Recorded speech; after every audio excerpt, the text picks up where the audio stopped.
அவர் வந்து பாத்தீங்கன்னா ஒரு 20% 25% ஓட்டு வாங்குவாரு. சென்னையில எல்லாம் பாத்தீங்கன்னா பல சென்னையிலே 2வது இடத்துல இருப்பாரு.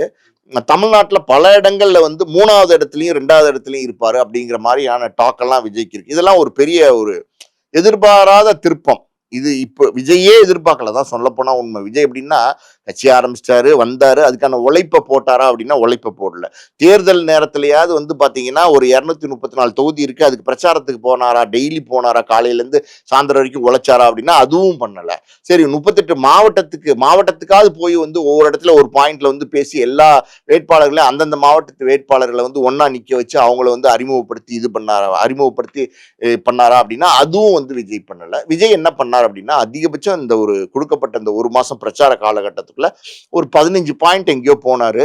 அதுவும் வந்து வைப் பண்ணாரு. அதான் உண்மை. எதுவும் பேசல. அதாவது வந்து இந்த பாட்டு போடுறது உங்கள் விஜய் அப்படிங்கிற பாட்டு போடுறது, இவரே வந்து பேசி முடிக்கும் போது கான்பிடண்டா இருங்க அப்படின்னு சொல்றது, நான் தன்னந்தனி ஆள் அப்படின்னு பாடுறது, இந்த மாதிரி வைப்பு தான் பண்ணாரே தவிர விஜய் வந்து பெருசா ஒண்ணுமே வந்து செய்யல. அதுக்கப்புறம் விஜய் சொன்னது என்னன்னா டிஎம்கே தீய சக்தி, டிவிக்கே தூய சக்தி. இது மட்டும் தான் விஜய் பேசினார். வேற என்னங்க பேசினாரு? ஒன்றும் பேசல. மக்களுக்கு தேவையான விஷயங்களை ஏதாவது விஜய் செஞ்சாரா அப்படின்னா கிடையாது.